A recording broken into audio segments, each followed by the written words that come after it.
we spend a lot of time connected to our Twitter accounts, to Facebook, to our emails, and so on.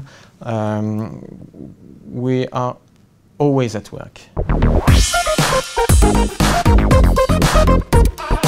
So Eric, what makes a great leader, and how can we become the shepherd and no longer the sheep? What's important for me is also to lead your staff by example and try to inspire them as well as your customers, for example. Another point is to keep challenging the status quo. It's very important to if you want to develop some innovation within the firm, to invite people to challenge the status quo. But I would like to say that for me the most important thing is to remain trust to yourself, to take care of yourself, to be positive and courageous. I would like to focus on this point because today it's very important to develop that kind of soft skills. We know that a lot of leaders try to refer to a guide that could help them to find new solutions and to try to duplicate a typical model of leadership. But I would like to say that rather it's maybe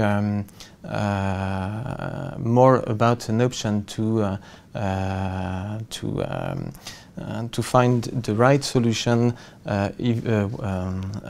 dedicated to the right person at the right moment. The final point I would like to focus on is that leadership styles shouldn't be faked. They must remain genuine to be convincing. Now, walk, learn, detox. What can you tell us about this unorthodox method? The stress will provoke a lot of bad consequences for individuals and companies. It may reduce your productivity, it may impact the level of motivation, etc., etc. In the recent years, the Swiss State Secretariat for Economic Affairs estimated that the cost linked to burnout and depression was 5.6 billion Swiss francs per year. So it's just crazy. So I think I thought it was time to do something and to propose something very interesting for staff managers, for leaders to have to reduce the number of burnouts and things linked to depression, because we also have bore-out or brown-out. And just few figures, some figures as well. In Germany, for example, between 2005 and 2011, the number of cases of burnout increased of 700%. In 2014, in the European countries, the budget dedicated to fight the depression was 617 billion euros to fight the depression.